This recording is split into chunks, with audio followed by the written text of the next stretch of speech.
Olá, sejam todos muito bem-vindos e muito bem-vindas à primeira edição do Smart Mobility Digital Forum. Eu sou Lisandro Abulatif, coordenador do evento e também sócio-diretor da instituição Recursos Urbanos, a instituição idealizadora deste evento. Eu gostaria de iniciar fazendo um agradecimento a toda a equipe de coordenação do fórum que voluntariamente nos apoiou para que esse evento fosse realizado. Agradecemos também a todos os painelistas e a você que nos assiste, tanto ao vivo como nas gravações dos vídeos. Agradecemos também a todas as instituições que nos apoiaram na realização desse evento e a sua divulgação. Detran do Estado do Paraná, Detran do Estado do Mato Grosso do Sul, Escola Pública de Trânsito do Paraná, Conciclo Paraná, Associação Brasileira de Psicologia do Tráfego, Associação Brasileira de Medicina do Tráfego, Conselho Estadual de Trânsito do Mato Grosso do Sul, as instituições de ensino superior Unigran, Grupo Resultados, Uniderp e Universidade Católica Dom Bosco. É Plural Consultoria, a Agência Municipal de Transporte e Trânsito do município de Campo Grande, a Ordem dos Advogados do Brasil, dos estados do Mato Grosso do Sul e de Santa Catarina. Nosso muito obrigado. O Smart Mobility Digital Forum nasceu com o propósito de conectar alguns dos principais players do Brasil e do exterior nas temáticas de mobilidade inteligente e cidades inteligentes, com o propósito de compartilhar conhecimento e propor soluções para a melhoria da mobilidade e da qualidade de vida das nossas cidades. E tudo isso de forma 100% gratuita e online, para que os profissionais de todas as cidades do país possam ter acesso a conteúdo de qualidade de forma gratuita e assim ampliar os seus conhecimentos para serem agentes de transformação com mais ferramentas para melhorarem a qualidade de vida e o desenvolvimento das suas cidades. E mais uma vez, muito obrigado a todos e a todas que participam conosco. Nós esperamos que vocês tenham um excelente evento, possam trocar experiências, compartilhar coisas novas também e trazer conhecimento para suas realidades. Muito obrigado, sejam muito bem-vindos e fiquem agora com o primeiro painel.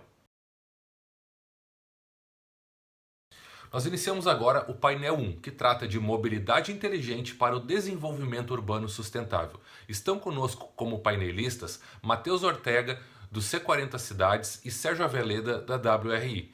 Nós agradecemos a participação dos nossos palestrantes, nossos painelistas, damos as boas-vindas e iniciamos agora com o Matheus Ortega. Eu passo a palavra então agora para a nossa moderadora do painel, que é a Ivanise Rota, que dará continuidade a esse painel.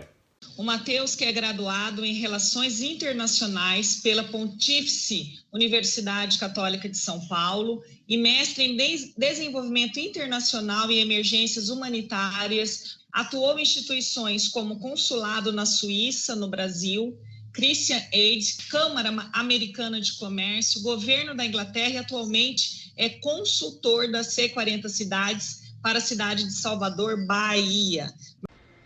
Boa tarde a todos, meu nome é Matheus Ortega, eu trabalho para a C40, que é uma rede de 97 grandes cidades no enfrentamento à mudança do clima. E para mim é um grande prazer estar aqui hoje, agradeço ao Lisandro pelo convite e também ao Fernando da Transalvador por ter feito essa ponte. E também aqui dizer que é uma grande honra estar ao lado do Sérgio Aveleda, uma autoridade no tema da mobilidade no Brasil. Então, assim, hoje eu vou falar sobre um pouco sobre mim, a introdução, de onde eu venho, partindo para questões globais e a mobilidade e trazer um pouquinho do quais são os problemas que tem hoje no mundo relacionados à mobilidade e, por fim, soluções globais e alguns temas que podem servir de inspiração para você levar para a tua cidade para a gente achar soluções aí para a mobilidade no mundo. Então esse slide aqui de introdução, ele mostra as cidades no mundo que se comprometeram com a C40 para fazer planos de ação climática. E eu trabalho nesse meio, estou trabalhando aqui em Salvador para criar um plano de ação climática para a cidade de Salvador nos próximos 30 anos. O que isso significa? Significa um desenvolvimento sustentável. Significa pensar na mobilidade da cidade, que é um dos temas, de uma forma que venha trazer benefícios para a população, não só de eficiência, né, de traslado, mas também na sustentabilidade, no bem-estar do dia a dia dessas pessoas. Eu vou trazer aqui alguns temas que são críticos para a mobilidade no mundo de hoje. A gente pode ver por essa foto que aqui é a cidade de São Paulo, o engarrafamento chega a ser desumano, né? Você vê tantos carros, tanta lataria e tão pouca gente, né? E aí uma frase que eu ouvi na conferência da ONU Habitat em Quito foi muito interessante, essa apresentação, o homem estava falando que as cidades foram construídas para carros e não para pessoas, e que a gente precisa inverter essa lógica, porque hoje você tem cidades com muitos carros nas ruas, cada vez um número maior, né, de carros e um número menor de espaço e com pouca priorização para as pessoas, né? A priorização é muito mais para as máquinas. Diante disso, a gente tem várias questões globais, que aqui eu mostrei algumas, como o alto tempo de deslocamento casa-trabalho. A gente tem pessoas aí que demoram 3, 4 horas para chegar no trabalho por dia e voltar. E isso traz um problema sério de produtividade e também um problema sério de desigualdade, né? Quem tem menos condição acaba morando mais longe dos centros urbanos e tendo mais custos com esse traslado, né? Isso também traz questões de saúde mental, de estresse, né? A gente tem também um problema sério de acidente, de violência nas ruas. São muitos os problemas que hoje enfrentamos com a mobilidade. Mas, em especial, eu quero destacar um problema que talvez até seja mais complexo do que todos esses, que é o problema do aquecimento global. Você pode passar para o próximo slide, que vai ter um mapa mundi mostrando a temperatura da atmosfera nos últimos 120 anos. Acho que ainda não passou para o próximo, porque eu não estou vendo aqui. Aí, agora sim. É um GIF, né? Então é um pequeno vídeo que mostra aí nos últimos 120 anos como a temperatura da atmosfera da Terra aumentou. Eu gosto desse gráfico porque ele é muito fácil de enxergar o aquecimento global. Para muitas pessoas que falam que não existe, ou pessoas que criticam, né, os negacionistas, você tem um mapa como esse mostrando a poluição o aquecimento global, que também é muito relacionado à poluição atmosférica, aumentando assim em 1, 2 graus, mostra o impacto hoje que o mundo está sofrendo com o aquecimento global. Então, você pode passar para o próximo. Isso tudo gera sérios problemas. Primeiro, porque a própria mobilidade tem um peso nisso muito grande, né? Pode passar, por favor. No mundo, 15% do CO2 emitido vem no transporte terrestre. Mais em cidades brasileiras e em países em desenvolvimento, você vê em Salvador, por exemplo, 45% do CO2 do gás carbônico emitido. Pode voltar, por favor, no anterior. 45% do CO2 vem de transporte terrestre, ou seja, quase metade dos gases de efeito estufa lançados na atmosfera numa cidade como Salvador, e é o caso na maioria das cidades das capitais brasileiras, vem do transporte terrestre. E quando a gente fala de transporte terrestre, a gente está dizendo de carros, motos, ônibus, táxis, mas também caminhões. E isso é um dos maiores fatores de geração aí de gás de efeito estufa na atmosfera. Então, o problema é muito sério que a mobilidade está causando também, de uma certa forma. E aí, no próximo slide, a gente pode ver que, além das emissões de gás de efeito estufa, tem a questão de poluição do ar. Poluição do ar não necessariamente é só gás de efeito estufa, a gente também tem o material particulado, o NOx, né, que a gente chama o material particulado, a gente chama de PM2.5, que é um deles, um dos materiais particulados que mais causa mortes no mundo. Tem 4,6 milhões de pessoas por ano morrendo por questões de poluição do ar. A gente fala, Covid, claro, é uma questão muito séria que está aí no mundo, sendo discutida todos os dias nos jornais. A Covid trouxe 160 mil mortes no Brasil nesse ano, né? Um número bem alto, mas se a gente for considerar, só em 2019 foram 43 mil pessoas que morreram de doenças atribuídas à exposição do PM2.5. Então, está falando de um impacto enorme de uma doença mesmo, né? A poluição do material particulado que entra no organismo humano, que não está preparado para isso, e isso não tem tanto destaque, né? Claro, também tem questões de interesses de diversas formas, mas é uma questão seríssima. A gente vê uma estatística como essa, que pessoas respiram um ar que não é saudável em 97% das cidades. em países em desenvolvimento. Então, é muito provável que o ar que você esteja respirando hoje não seja saudável, porque está acima dos limites aceitáveis pela Organização Mundial da Saúde. Bom, então, assim, esses são alguns problemas globais relacionados à mobilidade. Eu acho que existem muitas questões que a gente poderia focar aqui, mas o meu foco é principalmente em como que a mobilidade tem causado problemas na questão do bem-estar da vida humana e como que a gente pode pensar em soluções. Vai ser a minha próxima sessão agora. Eu tenho visto muitas soluções, muitas ideias em cidades bem interessantes. A gente vê as cidades chinesas tendo uma evolução muito grande aí de inovação, cidades pela Europa e também cidades brasileiras. Então, eu queria trazer aqui alguns pontos mesmo para a gente começar essa sessão, para refrescar a memória ou até para alguns talvez seja novidade para algumas pessoas, para a gente discutir junto aqui. Tenho certeza que o Sérgio trata desses temas diariamente, tem bastante conhecimento deles e também pode falar sobre eles. Você pode passar para o próximo, por favor? Alguns temas aí que eu acho que são cruciais para o futuro da mobilidade, né? Eu vou pontuar alguns aqui. Primeiro, mobilidade ativa. Eu acho que o dilema, como eu disse, do século XX é quantos carros podemos pôr na rua. E agora mudou a questão. A questão é quantas pessoas podemos mover pelas ruas. Então, mobilidade ativa hoje é o foco, né, da maioria dos planos de mobilidade no Brasil, e eu acho que tem que ser realmente a prioridade para o futuro, porque senão a gente não vai ter mais espaço para as pessoas se a gente continuar priorizando os carros. Outro tema é a mobilidade compartilhada, o uso de aplicativos, os veículos elétricos, carros autônomos, a regulação do transporte público, cidades compactas, ruas completas. Esse tema de walkability é bem interessante, né? Que é o conceito de você ter o serviço fácil a você, em 15 minutos ou 20 minutos de acesso, caminhando, qualquer tipo de serviço, farmácia, mercado, ou seja, criar cidades que sejam acessíveis. O Transit Oriented Development também é um ponto interessante, você criar cidades que sejam planejadas e a mobilidade planejada com o propósito de servir a sociedade. Enfim, são alguns pontos aí que eu acho que são essenciais para o futuro. Tudo isso culminando em um grande ponto, que está no próximo slide, que é pedestres primeiro, né? Essa priorização de pedestres, priorização de pessoas. Cidades não mais feitas para carros, máquinas e infraestruturas, mas feitas para pessoas. Eu acho que esse é o grande desafio das próximas décadas da mobilidade. Conseguir priorizar pessoas.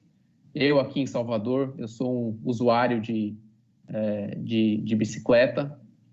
Aqui a gente tem um sistema de bicicleta compartilhada do Bike Itaú.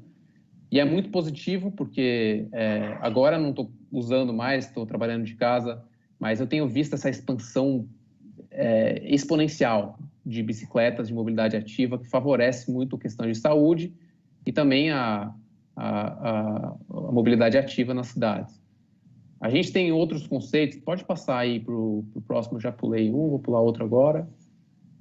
Isso, o próximo que eu vou falar é sobre ruas completas, até mesmo o WRI tem sido uma instituição que atua muito aí na promoção das ruas completas.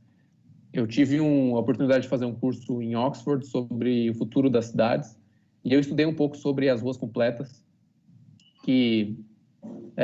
esse slide, que tem calçadas acessíveis, ciclovias, ou seja, uma forma de se pensar a rua de uma forma completa, né? Não apenas com carros passando e um asfalto ali, mas pensando na permeabilização dos solos, né?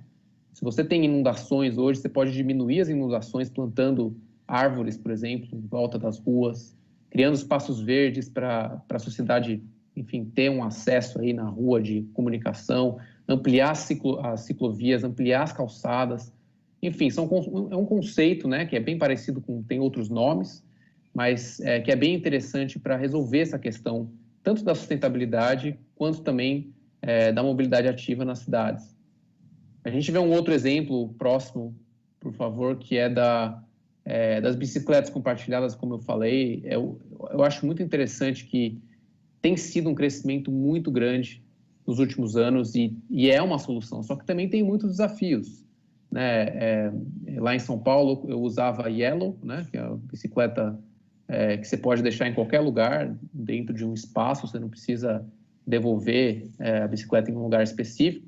Mas isso gera várias questões, né, de roubo, vandalismo, e tem muitos pontos ainda a se resolver com a questão de bicicleta compartilhada, mas a gente vê hoje a China assumindo a frente nesse sentido e sendo muito relevante nessa expansão desse conceito, de se compartilhar um transporte que seja de graça ou muito barato e que faça bem até para o seu próprio corpo, né, para a atividade física. Então, eu queria também dar mais um outro exemplo aqui, esse vai ser o meu último exemplo, que é de ônibus elétricos. A gente tem trabalhado bastante com ônibus elétricos aqui em Salvador, com essa tentativa mesmo de implementar. No Brasil ainda é muito incipiente, ainda é difícil de se implementar ônibus elétricos aqui, ainda não se tem uma infraestrutura elétrica para ter ônibus em massa, mas já tem legislações que estão seguindo nesse caminho, como a de São Paulo, estabelecendo a troca da frota, né, para ser uma frota mais sustentável. Você pode passar, por favor, que tem um gráfico bem interessante que mostra que nos próximos 2 anos, esse gráfico mostra aqui que a estimativa é ter cerca de 4.400 ônibus elétricos na América Latina, em um mercado de mais de $1 bilhão. E o porquê, né? Por que ônibus elétricos estão bombando, estão crescendo tanto? Assim, são vários fatores. Eu até fiz um artigo sobre isso que mostra que o custo operacional e o custo de energia do ônibus elétrico é menor. Então, se for considerar só a questão de custo, já vale a pena. Além da questão de benefício de saúde, poluição do ar, também a questão de poluição sonora, porque os ônibus elétricos a bateria eles são muito silenciosos, e eficiência em geral. Então, você vê esse gráfico aqui em cima, que mostra o custo de cada um dos tipos de ônibus, a diesel, Euro 6, etanol, biodiesel e a bateria elétrica, que é menor, né? Então, a gente está falando aqui de inovações que podem realmente revolucionar o sistema de transportes do mundo. A grande maioria dos ônibus elétricos hoje estão na China, mas já existe uma expansão muito grande em alguns países da América Latina, como o Chile, como Colômbia, e o Brasil está um pouco atrás, mas eu espero que as cidades brasileiras logo implementem ônibus elétricos nas suas frotas também. Pode passar para o próximo, só para dar um cenário sobre isso. Hoje temos 247 ônibus elétricos no Brasil, sendo que a maioria é trólebus, né? Então, ainda não tem uma expansão grande de ônibus a bateria, mas na América Latina já tem 1.229. Isso aqui é um trabalho feito pelo ICCT, junto com a C40, LabMob, ICS, várias organizações, que chama eBus Radar, né? eBus Radar. E ele vai medindo quantos ônibus elétricos que tem na região da América Latina e as cidades do Brasil. Enfim, são várias iniciativas que tem tido no mundo para trazer soluções globais à mobilidade. Pode passar para o próximo, eu vou terminar minha fala com 4 exemplos que eu acho muito inspiradores, podem servir de ideias. Eu não sei se vocês conhecem essa foto, de qual cidade que é a cidade de Medellín, na Colômbia. Medellín hoje é uma cidade referência para a questão de transporte e mobilidade, e essa foto ela mostra um exemplo bacana, que é de corredores verdes. A gente está fazendo um plano aqui em Salvador agora e tem essa ideia de implementar corredores verdes na cidade. Então, já é um conceito que está sendo trazido para o Brasil, em algumas cidades, no Rio de Janeiro já tem. E essa ideia é muito simples, é você juntar áreas verdes com corredores verdes. Pode parecer muito simples, mas traz um ganho enorme para a cidade, além da questão do ecossistema. Traz também sombra, por exemplo, para ciclovias, traz a questão de permeabilização do solo em inundações, vários benefícios de questão de temperatura do ar, de poluição do ar, enfim. E é um conceito assim que é relativamente novo, que está sendo agora implementado em algumas cidades e que eu acho bem bacana como inspiração. Um outro projeto interessante é de semáforos inteligentes. Esse eu estava trabalhando em São Paulo, esse foi o que eu falei junto com a Mobilab, que está sendo feito agora no piloto com o governo britânico. E a ideia dos semáforos inteligentes é basicamente para reduzir acidentes em trânsito, priorizar pedestres e ter uma gestão dos semáforos à distância para que eles não quebrem toda vez que chover na cidade. Então, é um outro projeto interessante que eu posso falar mais depois. Políticas públicas disruptivas, como o pedágio urbano em Londres, assim, como que a gente imaginaria um pedágio numa cidade brasileira hoje para impedir carros de entrarem no centro. Assim, é uma coisa completamente impensável. E também era impensável em Londres. Eu morei em Londres e eu morei em 2011, depois eu retornei para lá alguns anos depois, e eu vi a mudança na cidade com essas políticas bem disruptivas de favorecer a mobilidade ativa. É impressionante. E, por fim, o último exemplo que eu queria dar aqui, que também está relacionado aos ônibus elétricos, é em Santiago, no Chile. Eles colocaram medidores de ar, de qualidade do ar na cidade, assim como a gente tem esses medidores de raio ultravioleta e de temperatura, eles colocaram de medidor de qualidade do ar.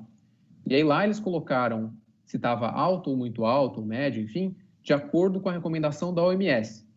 E aí a população via, e isso todos os dias lá como muito alto, porque Santiago é uma cidade muito poluída, e assim a própria população se sentiu na necessidade de fazer algo para mudar isso, pelo seu próprio bem-estar.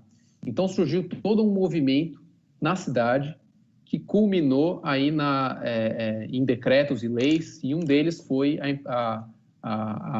o governo estabeleceu a compra de ônibus elétricos para toda a frota até 2025. Então acho que existem vários pontos aqui que eu levantei que podem servir de inspiração ou até para a gente discutir de que a mobilidade pode fazer a diferença no futuro das cidades do mundo e também do nosso Brasil. Então, muito obrigado pela fala, eu fico aqui ansioso para ouvir o Sérgio também e para depois conversar um pouco mais com vocês. Eu quero convidar agora para fazer o uso da palavra o Sérgio Aveleda, da WRI.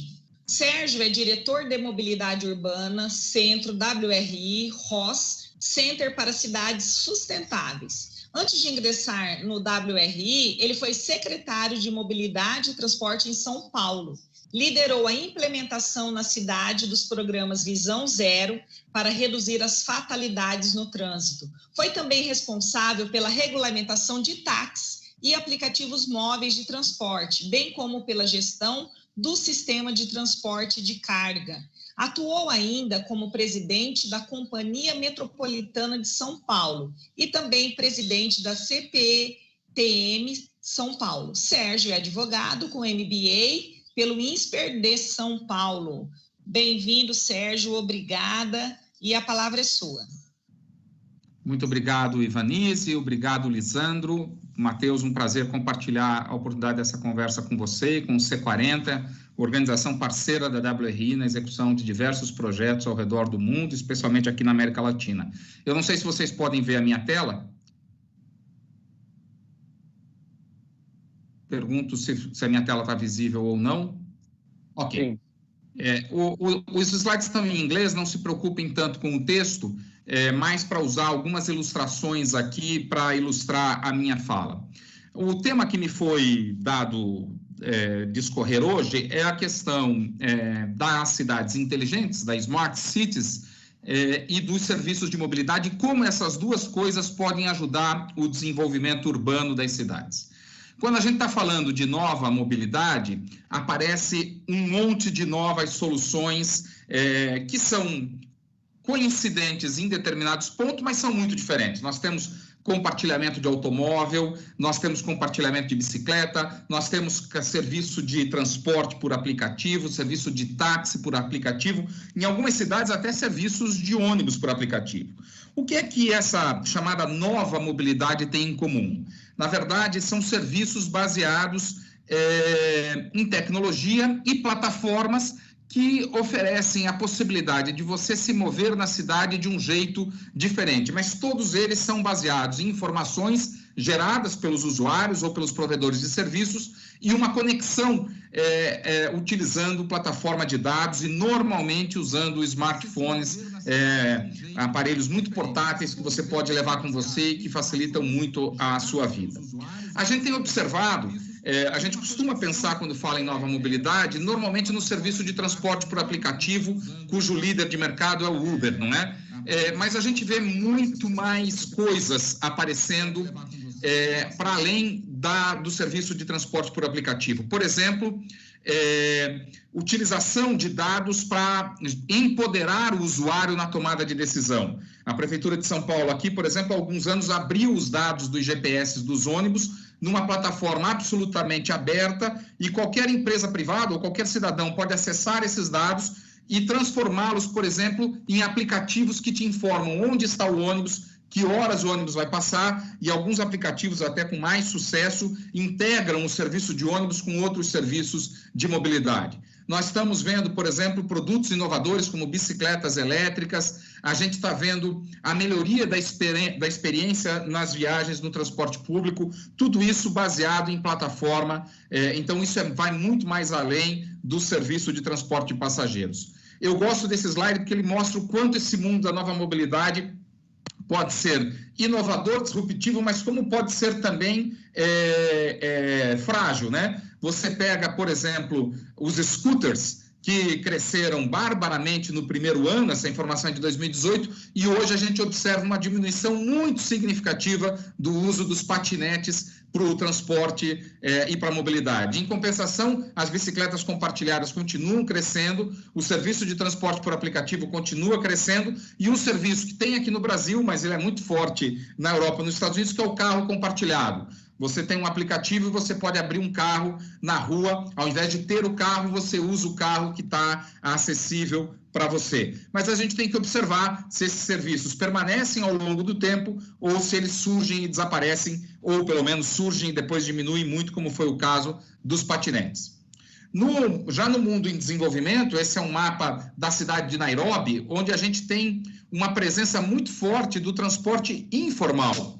Você veja que esse transporte informal, que a gente chama de paratrânsito, né, ele é feito com vans ou pequenas caminhonetes que transportam uma quantidade pequena de pessoas e, em geral, eles são... se chama informal porque justamente eles não seguem regras, eles não seguem estándares de operação como um sistema de ônibus formal, como a gente vê nas capitais do Brasil. Mas observa que a gente já consegue desenvolver hoje um mapa de rotas desses serviços informais, graças à facilidade com que cada um dos carros pode ter um GPS e como essa informação pode ser facilmente compartilhada, gerando, portanto, apesar de ser informal, a possibilidade de uma estruturação desse serviço e de uma maior utilidade, uma vez que o usuário pode saber exatamente onde ele passa e quando ele passa. Ou seja, quando a gente está falando de novas soluções de mobilidade, nós não estamos falando apenas de mudar como as pessoas se locomovem, quer seja por plataformas, quer seja de forma elétrica, quer seja de forma absolutamente conectada. A gente está falando em mudar as cidades, não só o jeito como as pessoas se locomovem. Muitos impactos vêm desses novos serviços de mobilidade, não é? A gente vê o público beneficiário, a política pública sendo adaptada, e depois a gente vê o setor de negócios sofrendo um impacto muito grande, o setor de energia, o mundo dos empregos, basta ver o que aconteceu com o transporte por aplicativo, ou agora a entrega por bicicletas e por aplicativo, que é um serviço de mobilidade, não exatamente de pessoas, mas de bens, e o quanto isso foi essencial durante a pandemia, não é? Esse serviço de entrega por bicicletas, as receitas do governo, os impostos estão se modificando e o uso do solo e de edifícios também vem se modificando graças ao impacto de novos serviços de mobilidade. Nem tudo são flores, não é? A gente pode ter nesse serviço impactos muito positivos, mas também pode ter impactos negativos. Eles podem contribuir para uma mobilidade mais sustentável, com menos gasto de energia, menos poluição, como muito bem descreveu o Matheus na sua apresentação, mas eles também podem vir para piorar. Tudo depende da maneira como eles são regulados e da maneira como eles se integram ao ecossistema da mobilidade urbana. Eu gosto muito desse slide, porque ele chama atenção para um problema muito sério, que é o custo das externalidades negativas da forma como a gente escolhe se locomover nas cidades. Então, vejam só, esse é um estudo conduzido em cidades canadenses e publicado na Discourse Media. Se você decide ir ao trabalho caminhando e isso te custa $1, para a sociedade isso vai custar 1 centavo de dólar. Se você decidir de bicicleta e isso te custa $1, para a sociedade isso vai custar 8 centavos de dólar. Se você decide ir de ônibus e te custa $1 a viagem, a sociedade vai pagar $1,50. É mais caro, há mais infraestrutura para prover no sistema de ônibus. Mas o número que realmente espanta e que a gente não tem consciência dele é o quanto custa para nós sociedade a decisão de alguém ir para o trabalho de carro. Se você decide ir de carro e te custa $1, a sociedade vai pagar $9,20. E vejam, nós não temos noção desse número. Eu sempre gosto de dar o exemplo, Ivanise, aqui da cidade de São Paulo, onde há muitos anos São Paulo decidiu pagar um subsídio para o transporte público, que é uma medida política, uma política pública correta, porque ela reconhece que os benefícios do transporte público não estão limitados aos seus usuários, transcendem os usuários. Toda a sociedade se beneficia do uso do transporte público. Então, São Paulo tem lá no orçamento da prefeitura um valor do subsídio, que esse ano deve ser algo como 3 bilhões e meio de reais. Mas se a gente procurar no orçamento público da prefeitura de São Paulo qual o subsídio da prefeitura para o uso do carro privado, a gente não vai achar, dando a impressão de que ele não existe. Isso não só em São Paulo, isso é comum nas cidades ao redor do mundo. As cidades não contabilizam os custos que eles têm com os carros, tanto os custos diretos como indiretos, a poluição, a ineficiência e a insegurança viária, as mortes e os feridos no trânsito.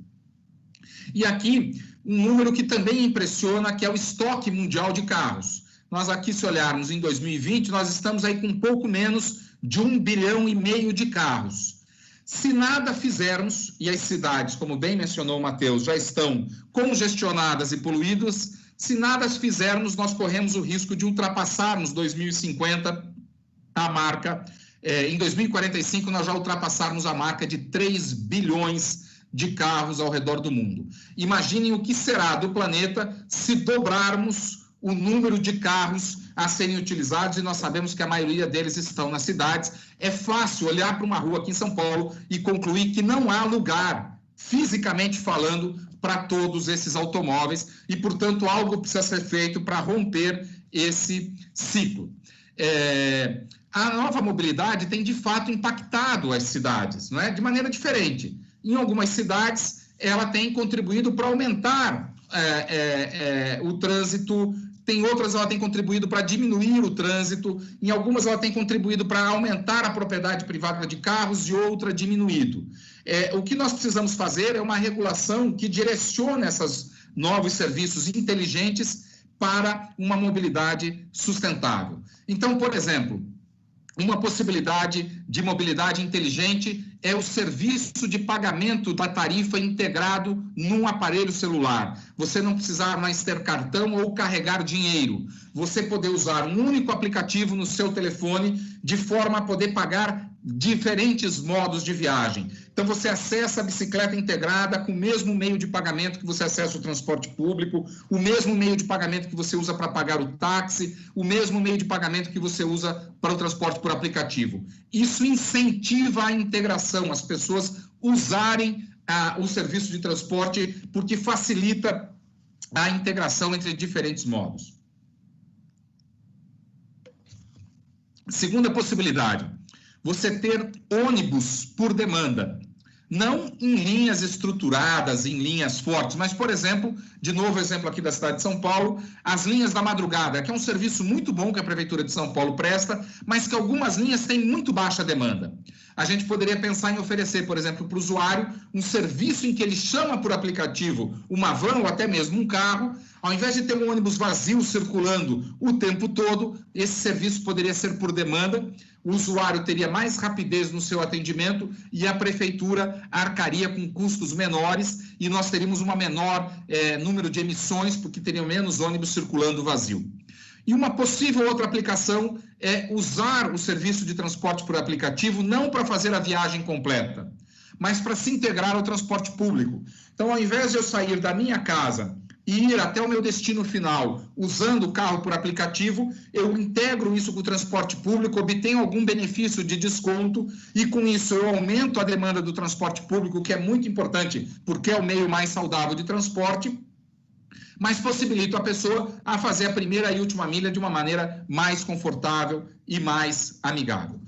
Então, a mobilidade do futuro, ela pode ser o inferno ou ser o paraíso. Ela pode contribuir para congestionamento e para espalhar a cidade, ou contribuir para tornar a cidade mais compacta e acessível. Ela pode aumentar o uso de modos solitários de viagem, ou pode aumentar o uso de modos compartilhado. E daí ela pode provocar mais ou menos poluição. Ela pode gerar ruas mais seguras ou ruas completas, desenhadas para todos. Enfim, o fato de ser novo não quer dizer que seja bom. É preciso fazer com que o que seja novo contribua para todo o ambiente de mobilidade. Para a gente ir para o paraíso, as cidades precisam mudar o seu mindset, o seu jeito de pensar as suas prioridades. Primeiro, encorajar uma cultura de experimentar o diferente e aprender a implantar soluções que contemplem todas as pessoas e não só, no caso aqui estou me referindo à política viária destinada exclusivamente aos carros. Então, a primeira recomendação, eu vou caminhando aqui, acelerar aqui para a gente abrir logo para o debate, é não pensar somente em mobilidade, não é pensar em mover as pessoas. Antigamente a gente falava em transporte, né? Porque a gente estava vinculado à ideia de viagens mecanizadas com motor. Aí nós incluímos mobilidade numa ideia de dizer quem caminha e quem anda de bicicleta é muito importante para o sistema de transporte, então vamos pensar em mobilidade. A proposta agora vamos pensar em acesso, não em tempo de viagem, mas em potencial de interação na cidade. Nós vivemos em cidade para compartilhar, para interagir. O que a cidade precisa é viabilizar, maximizar as oportunidades de interação, as oportunidades de emprego, de educação, de acesso aos serviços públicos. Então nós temos que pensar nos serviços de mobilidade como algo para incrementar o acesso nas cidades. Segundo, integrar e regular os novos serviços, os serviços inteligentes, aos tradicionais serviços, especialmente ao transporte público.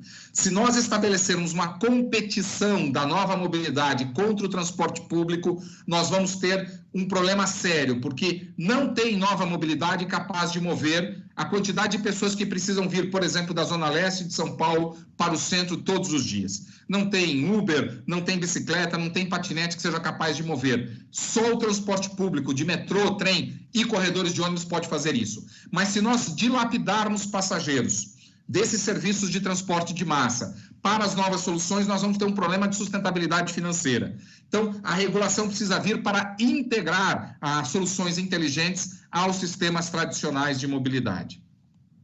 Terceiro, informação passou a ser tão importante quanto infraestrutura, tão importante quanto o corredor de ônibus, a faixa exclusiva, os bons pontos de ônibus e o metrô, é a informação que esses sistemas geram serem compartilhadas com os usuários para que o usuário possa se empoderar na decisão da sua viagem, possa decidir de que maneira ele vai fazer a sua viagem, quando ele vai fazer e ter confiança de que o tempo previsto para o ônibus passar vai ser obedecido.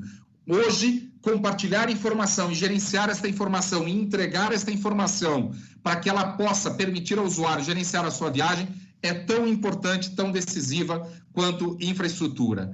Não esquecer do investimento em transporte público. Essa foto é de Belo Horizonte, de um corredor de ônibus, muito bem implantado em Belo Horizonte. Olhem lá os carros, todos transportando em geral uma pessoa parados e os ônibus podendo circular livremente de uma maneira muito mais sustentável. Continuar investindo em transporte público e atuar para encontrar novas fontes de financiamento de transporte público é essencial para uma cidade inteligente. Aqui eu não vou repetir o que o Matheus bem se referiu, repensar o uso da rua. Olhem essa rua em Porto Alegre, veículos parados, ocupando um espaço, uma rua que não tem pessoas passando. Esse novo projeto já foi implementado, ele já é real, em que o uso da rua é muito mais democrático, comporta muito mais gente. Em São Paulo, nós implantamos um projeto de rua completa, uma rua onde tinha para cada pedestre, para cada veículo que passava nela no horário de pico da manhã, 25 pedestres. Mas o carro tinha 6 vezes mais espaço que os pedestres. Nós redesenhamos a rua de maneira que agora ela é muito mais confortável para os pedestres, muito mais segura, sem eliminar a passagem de automóveis, mas fazendo isso de maneira muito mais segura. Segurança viária é outro valor que as cidades inteligentes podem agora obter de maneira muito mais fácil. A quantidade de dados estatísticos que a gente tem, de onde ocorrem os acidentes, de onde há potencial para acontecer acidentes, e a maneira como a gente pode gerenciar até mesmo a velocidade dos carros de maneira mais inteligente, vão contribuir para aumentar a segurança viária. Nós precisamos ser criativos para tomar decisões que mudem as pessoas dos carros privados para o transporte público. Por exemplo, considerar a cobrança de taxas de descongestionamento, cobrar por estacionar carros. Quando uma pessoa estaciona um carro numa rua, ela se apropria de maneira privada de um espaço que é público, impedindo que qualquer outra pessoa use. Isto não deveria nunca ser gratuito, porque é uma apropriação de um espaço público para o interesse privado. Utilizar taxas sobre os aplicativos para que eles possam contribuir para uma demanda mais sustentável. Esse é um tempo de a gente pensar em mudança. Essa é a foto da Quinta Avenida em 1900. Reparem a quantidade de pessoas circulando e como era o transporte por tração animal, né? A gente praticamente não vê, aliás, veículos com tração mecânica em 1900. Mas olha como foi rápida a transformação, né? 13 anos depois, esse é o panorama da Quinta Avenida. Praticamente não se vê mais tração animal e se vê a tração mecânica, não é? Nós estamos no momento de tomar a decisão de como a gente quer que as nossas ruas sejam no futuro. E a utilização de dados e plataformas pode ser essencial para a gente ter uma mobilidade mais sustentável, mais amigável e que proteja as pessoas e que crie um ambiente de convivência, que atraia as pessoas para as ruas, que as ruas voltem a ser o lugar do encontro e do convívio, e que aí vai florescer os negócios, vai florescer o comércio, vai florescer os serviços, num ciclo virtuoso que leva ao desenvolvimento urbano sustentável. Eram essas as minhas considerações iniciais, espero não ter excedido o meu tempo, ficando, evidentemente, à disposição para o debate no momento que é o mais interessante de um evento como esse. Muito obrigado. Obrigada, Sérgio. Agora, nós temos algumas perguntas que apareceram aqui no chat e fiquem à vontade, Matheus e Sérgio, para poder responder. Agora são 15h52, né, o horário de vocês de São Paulo, e aqui em Campo Grande é um pouquinho mais cedo. A pergunta é o seguinte: como alavancar projeto de corredores verdes? Acho que essa pergunta... Muito da estrutura de cada cidade, de cada gestão de governo.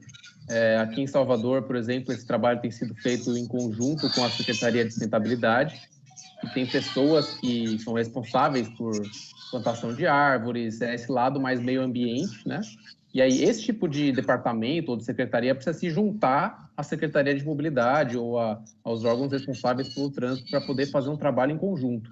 Acho que esse é um ponto muito importante que a gente não mencionou nas nossas falas, que é se não houver uma integração entre as secretarias, entre os órgãos responsáveis dentro das cidades, é muito difícil de se pensar numa cidade que tem esses benefícios conjuntos.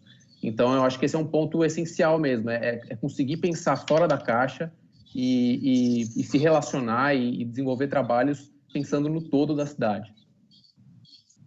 Sérgio, tem alguma consideração? Tenho sim, apenas complementar o que o Matheus falou, acho que a implantação desse novo desenho de ruas, ela fica muito mais fácil quando você engaja a comunidade que vai ser afetada. Toda política pública deveria ter 3 pilares, um tripé, não é? Bom planejamento, e bom planejamento não é só contratar bom estudo de engenharia, mas também engajar as pessoas no planejamento, boa execução e, fundamentalmente, boa comunicação. Nós precisamos trazer as pessoas afetadas, a sociedade civil, os moradores, os comerciantes, para contribuírem com projetos dessa natureza, porque os resultados são muito melhores quando a gente ouve as pessoas que são afetadas e você ganha muito mais aliados com uma causa como essa.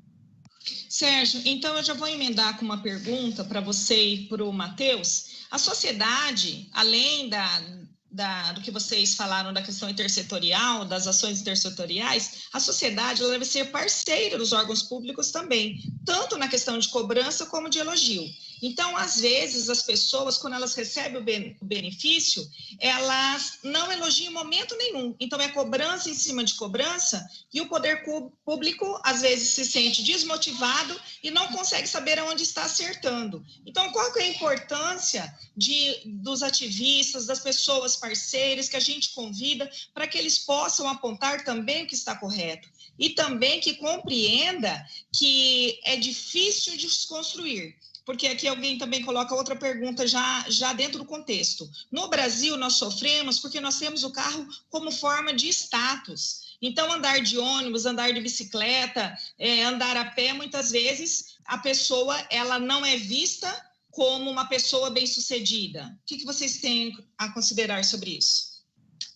Se eu puder começar, Ivanise, é perfeito o diagnóstico. Quando eu fui nomeado secretário aqui em São Paulo, eu reuni o time que ia participar do governo durante a transição e falei assim, olha, trabalhar com mobilidade urbana é administrar uma restrição de tempo e espaço. Todos querem viajar ao mesmo tempo e nós não temos espaço, então é preciso regular. Portanto, a todo momento você toma a decisão que contraria determinado interesse. Eu dizia para o pessoal, olha, não esperem aplausos. Trabalhar com mobilidade urbana é estar administrando restrições, então o tempo todo você tem crítica.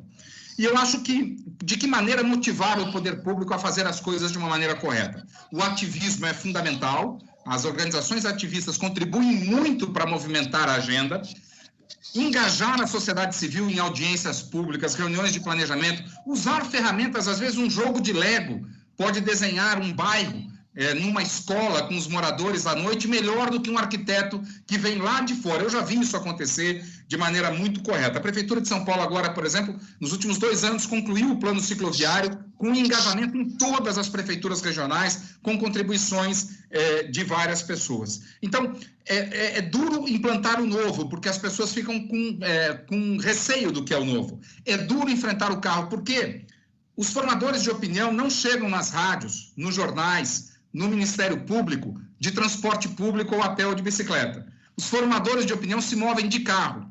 O usuário do transporte público não tem voz. Você não tem um usuário de transporte público que seja âncora de um rádio de manhã ou âncora de um telejornal. Então, a voz deles costuma ser subestimada, mas eu garanto, e se tiver algum candidato a prefeito, vereador aqui me escutando, quem adota políticas públicas em favor do transporte público entra para a história da cidade. Todo mundo conhece Curitiba no mundo todo, não é por outra razão, senão pela prioridade ao transporte público em detrimento dos automóveis, feita pelo prefeito Jaime Lerner, iniciada pelo prefeito Jaime Lerner no início dos anos 70. Ela entrou na história do transporte público no mundo, porque teve a coragem de fazer. Prefeitos que tiveram a coragem de fazer o melhor para a maioria das pessoas, e a maioria das pessoas estão no transporte público ou a pé ou nas bicicletas, entram para a história, tem um lugar nobre na memória dos eleitores. A perfeita fala do Sérgio. Eu acrescentaria aqui uma fala que eu gosto muito do ex-prefeito de Bogotá, o Henrique Peñalosa. Ele fala assim, uma cidade desenvolvida não é aquela que os pobres andam de carro, mas sim aquela que os ricos andam de transporte público. Então, eu acho que essa é a mudança de mentalidade que o Sérgio estava falando na fala dele antes, que precisa acontecer, está acontecendo. Como eu disse, morei em Londres e lá as pessoas usam transporte público, não é uma coisa pior do que ir de carro, na verdade é até melhor. A integração bicicleta-transporte público te deixa muito mais livre do que você ter um carro, ter que achar lugar para parar e todas essas questões. E um outro dado que é muito interessante é que 95% do tempo de um carro é parado, estacionado. Ou seja, a gente tá usando carros e criando um sistema, um mundo em que aquele automóvel de 1 tonelada está ocupando espaços em 95% do tempo sem se locomover, né? E uma vez uma pessoa, a arquiteta, falou um ponto que eu achei muito interessante. Os nossos apartamentos são cada vez menores, a gente mora em apartamentos de 40, 50 metros quadrados, e mais do que isso é uma fortuna. Só que as nossas garagens são enormes, né? Então, a gente está dando o nosso espaço para carros, o espaço que seria para pessoas, para carros. Da mesma forma que a gente faz isso com os nossos prédios e casas, a gente está fazendo isso com as cidades, com as ruas. Então, realmente, o que precisa acontecer é uma mudança de mentalidade para que a gente enxergue a rua como um bem público, bem comum, em que todos podem se privilegiar de ter aquele espaço. Acho que quando a gente chegar nesse momento, vai ser muito legal viver nas cidades. diferente de agora que muitas pessoas fogem das cidades para ter uma vida mais tranquila em outros lugares. Exatamente. Para encerrar, eu vou fazer mais uma pergunta. Tem milhões de perguntas que depois a gente até vai criar uma maneira para poder responder. Mas, Matheus, ônibus elétricos, eles são muito caros? Aí eu peço, por favor, que você faça suas considerações finais. E depois, Sérgio, por favor, você também faça as considerações finais para a gente dar início ao segundo painel. E aviso as pessoas participantes, continuem conectadas, que nesse mesmo link nós entraremos com o segundo painel. Obrigada. Bom, é uma pergunta complexa para responder rápido. Em termos gerais, o ônibus elétrico ele é mais barato no longo prazo, porque ele não gasta o diesel, ele não depende do diesel, e é caro. O custo de manutenção dele é menor. O problema do ônibus elétrico é que não existe hoje uma infraestrutura elétrica já estabelecida para esse sistema. Só que hoje já existem vários modelos de negócio possíveis. Um dos modelos que hoje está sendo implementado, por exemplo, no Chile, é de leasing. Essa palavra leasing significa aluguel, ou seja, a cidade não precisa comprar o ônibus. Ela faz como se fosse um aluguel do ônibus. Quem compra o ônibus é a empresa de energia elétrica. Então, ou seja, esse é um modelo que não custa para a cidade. Na verdade, é um arranjo que é feito no setor privado, porque a empresa de energia elétrica vende energia, aluga o ônibus, se beneficia desse negócio, e a cidade aluga para poder pegar a tarifa, pagar esse custo, mas não tem o custo de comprar ônibus elétricos.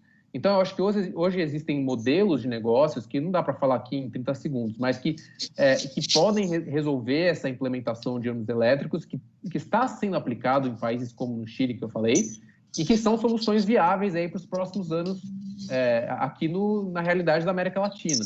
Então, sim, existe possibilidade de implantar. Eu não creio que seja mais caro, porque existem modelos de negócio que podem viabilizá-los. Bom, para fechar minha fala, eu queria agradecer muito a todos. Para mim é uma grande honra e prazer estar aqui do lado do Sérgio e de cada um de vocês também que estão aqui participando. Eu acho que todos têm um papel na transformação do Brasil para que seja um lugar melhor para se viver. Acho que esse é o objetivo de todos nós quando a gente levanta para trabalhar, é fazer das nossas cidades e do nosso Brasil um lugar mais agradável, em que, como eu falei, em que todas as pessoas se sintam bem de usar transporte público, de caminhar nas ruas e tenham essa possibilidade. Muito obrigado e a gente se fala numa próxima. Obrigado, Matheus. O prazer é todo meu compartilhar com você essa oportunidade, agradecer os organizadores, parabenizar pela iniciativa desse debate, concordar com o Matheus integralmente sobre os ônibus elétricos. Vários estudos no mundo todo indicam que no ciclo de vida do ônibus, o ônibus elétrico proporciona economias para os operadores significativas.